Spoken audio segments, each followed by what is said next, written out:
Hello everyone, welcome to a quick episode of Minecraft. Last time we got hemmed in here.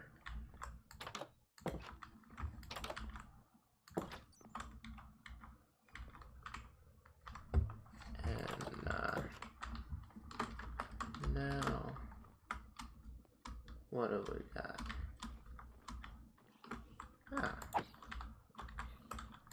Burning zombie.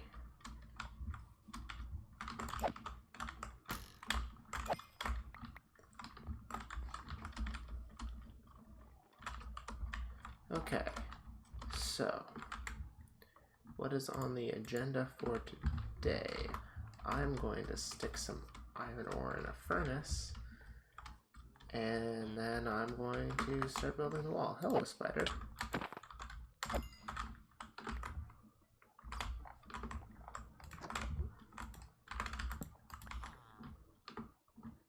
So yeah, one thing I'd like to mention quickly is that I'm actually going to start recording it later today, I think, but I'm going to make a Valorant guide for like super beginner players.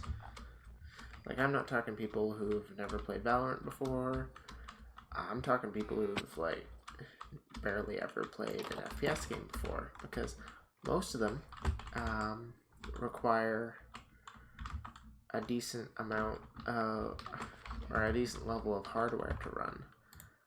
So like a game like Call of Duty is rather inaccessible for a lot of people, but Valorant is very accessible because it runs at least passably for a competitive level of play on most hardware, or at least that's what I have been told.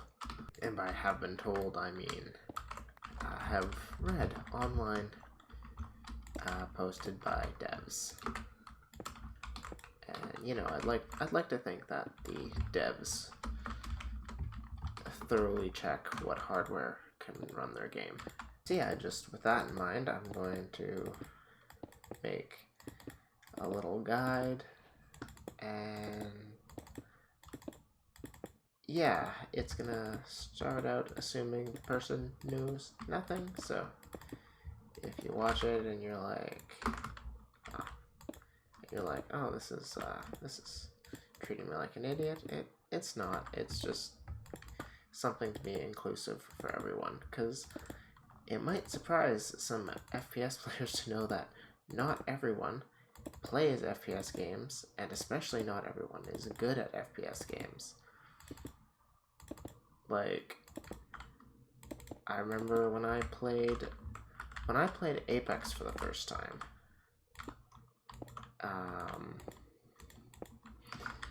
The first couple matches I got into, people got annoyed with me because I wasn't good. They were literally like, wow, you suck at this. And I'm like, it's my first game. And they're just acting like people should just pick it up and be good. Like, at any point you could be playing with someone who is playing a new game for the first time, and if you're super toxic to them, then that could stop them from playing again. And some people would be like, well, they shouldn't play because they're bad. And it's like, well, everyone was bad at some point. If everyone just stopped playing if they're bad at a game, no one would ever play anything.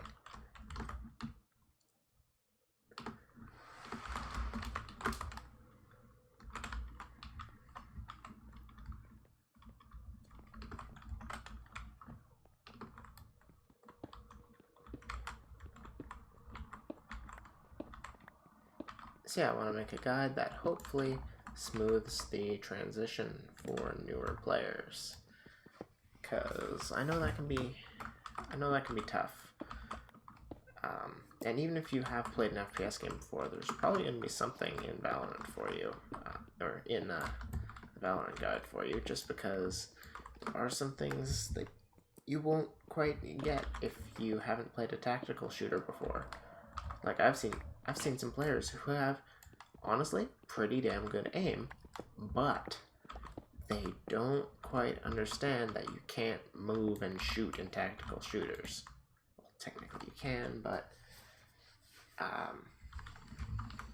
technically, yes, you can move and you can shoot at the same time, but your accuracy will be essentially the same as if you just closed your eyes and waved your mouse all over the place.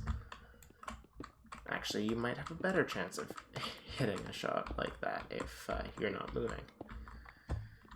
Especially in Valorant. Whoops. Alright, so one thing I'm going to do in this video is I'm just gonna place a shit ton of torches.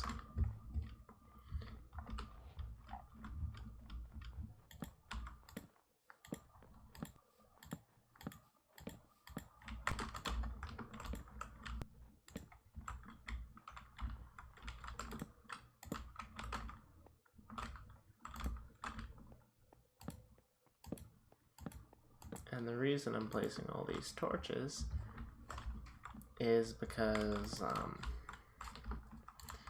mobs can spawn, and that's annoying. So I want to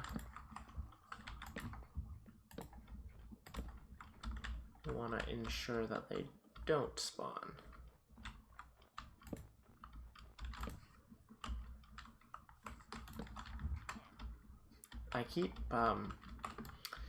I play a decent amount of Hypixel Skyblock, and I keep trying to hotkey to my grappling hook, but I don't have a grappling hook because it's vanilla. Get out of my house. Get out of my bed, bitch. One thing that kind of hit me again recently is how much I love platformers. Because during the Steam summer sale, which is still going on at the time when I'm recording this video, and it'll still be going on by the time the video goes up tomorrow. Sorry to date the recording, but I got Hollow Knight, Celeste, and Cuphead. And yes, all three of those are pretty difficult platformers. But I recently rediscovered a website I used to play on when I was like, I think I played on it, I started when I was like 7, and then kept going until recently. By recently I mean like last time I played it on there was like 4 years ago, I think. Anyway, it was a website called Nitrome, I believe.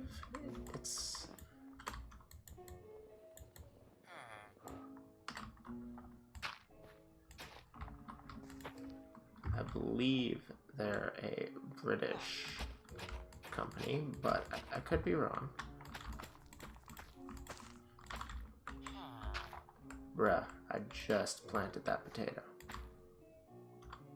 I just planted that potato.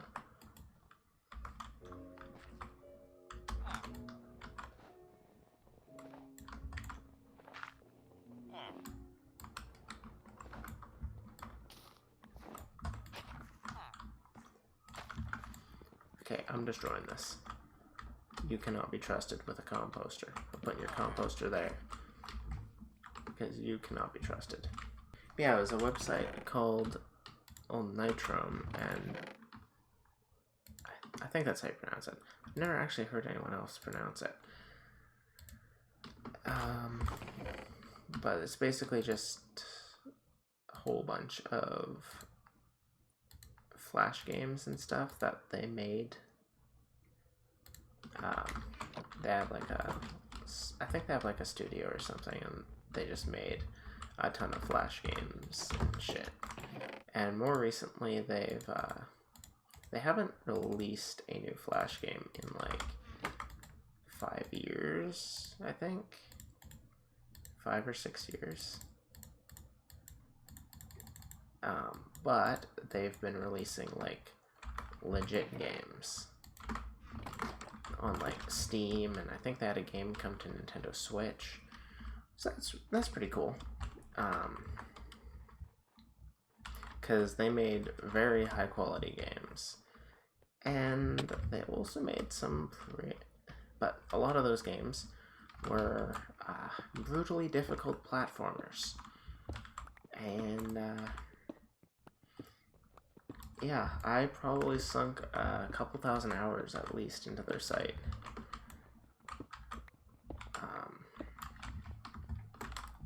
Like fucking Final Ninja was pretty damn good. I think I played the sequel first, Final Ninja Zero. I was pretty good at that one. I think I beat both those games.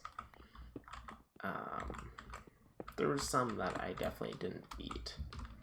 I don't think I ever actually beat Double Edged, which wasn't a platformer, but it was like a 2D brawler type game.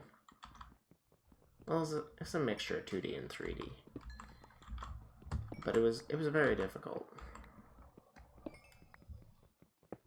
Honestly, a lot of the games I played when I was younger, I probably wouldn't enjoy if I went back now and played them, just because, like, they're difficult, and because they're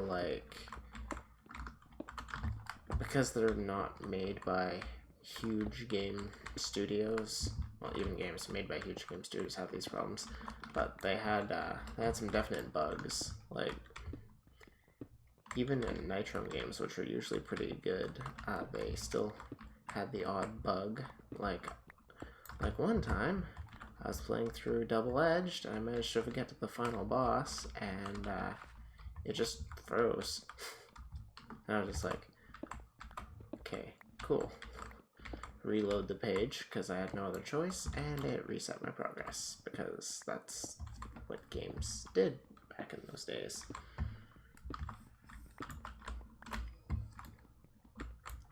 I know, it's such a tough time. But yeah, there was a lot of games with that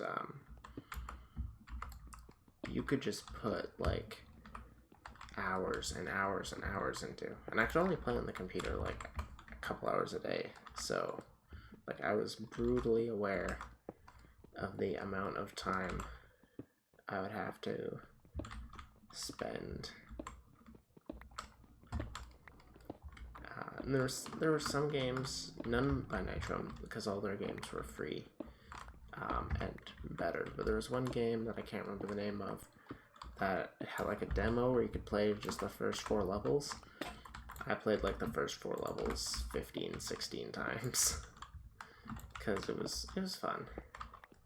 But it annoys me that some of these games I used to play and have a ton of fun with, I cannot for the life of me remember the name of. Like, there was one racing game I found. I found it once. I played it for like 2 hours. And I was like, this is a really fun game. I want to find it again. And I forgot to bookmark it. I exited the page without bookmarking it. And I was like, oh, well, I will find it again. Because I remember. Or what, I remember what I entered to find it. I think I was like 7, so I didn't quite have a grasp on computer history. I probably would have been able to find it if I was doing it now, but at the time I didn't understand computer history, so I could never find that game again, which sucked because it was a really fun game. It was like, it was one of those top-down, like, I think it was like 32-bit, because the graphics were too good to be 8 or 16-bit. Well, them could have been 16-bit maybe. they were like pretty decent graphics, I remember, for the time. For a Flash game at the time, they were decent graphics. It was just a top-down racing game. There's like all these little alien planets and shit. And yeah, that's all I remember.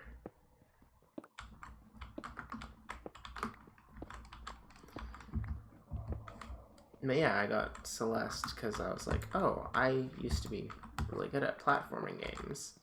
And then I got Cuphead because I hate myself, and Hollow Knight because I love Dark Souls. Even though I can't. Hollow Knight is basically, I think it's going to be basically the Dark Souls that I already have practiced some parts of. Like, Dark Souls, I'd never really played that style of game before, so there's a lot of learning left to do for me there. But with Hollow Knight, it's a platformer, and I have put literal thousands of hours into playing platformers. Not usually on a controller, or not usually on an Xbox controller, because, you know, Mario. But yeah.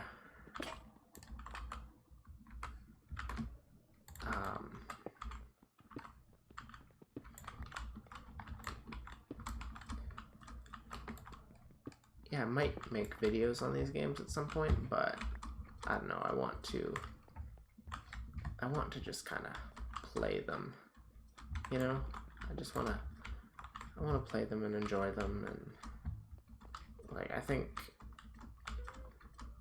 part of the problem I had with Hat in Time was I would want to play it, and then I would just never get to play it because it's like whenever I was like, oh, I feel like playing a Hat in Time, I had an upload schedule to keep, and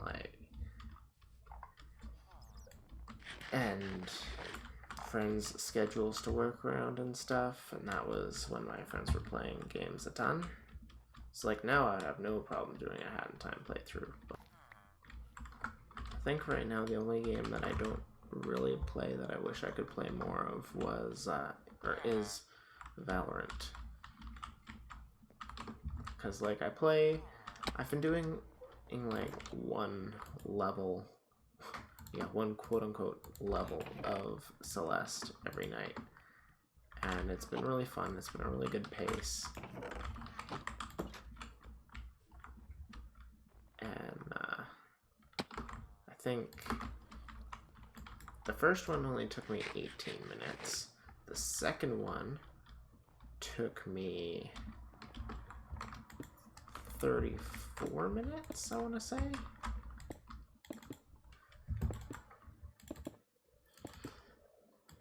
And then the last one I did took me an hour.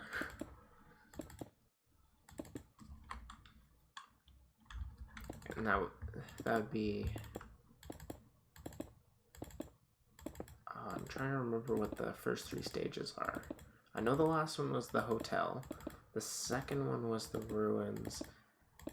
And the first one...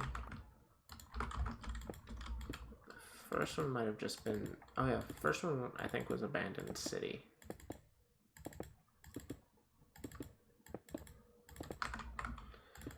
But it's honestly a really well-made platformer. Like, I have played so many platforming games over the 21 years I've been here.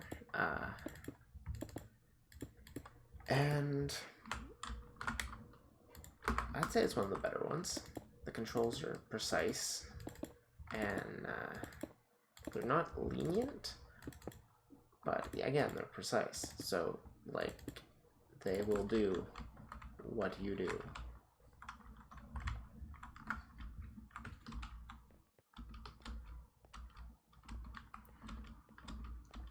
And there isn't really an exception to that, which is good, because you don't want exceptions to that rule.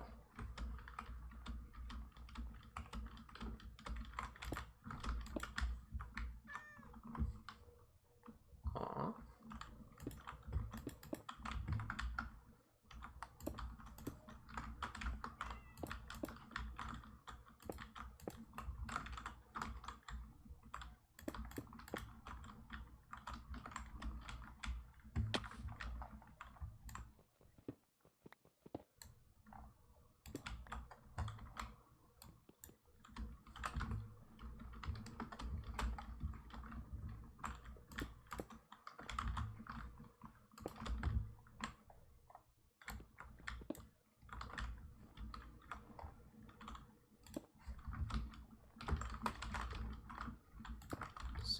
now we're just gonna focus on making this wall look good.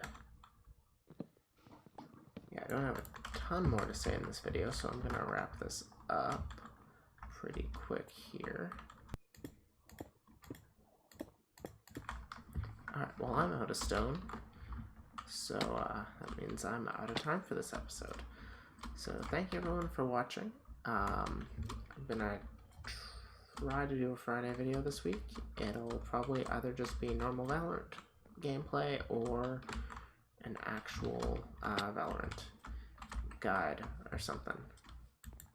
I am scrapping the Apex tier list idea because it would be too much controversy for a game that I just cannot be bothered to care about, honestly. Thank you everyone for watching this video. If you liked it, feel free to leave a like down below, subscribe for more content, and I will see you in the next video. Have a good day.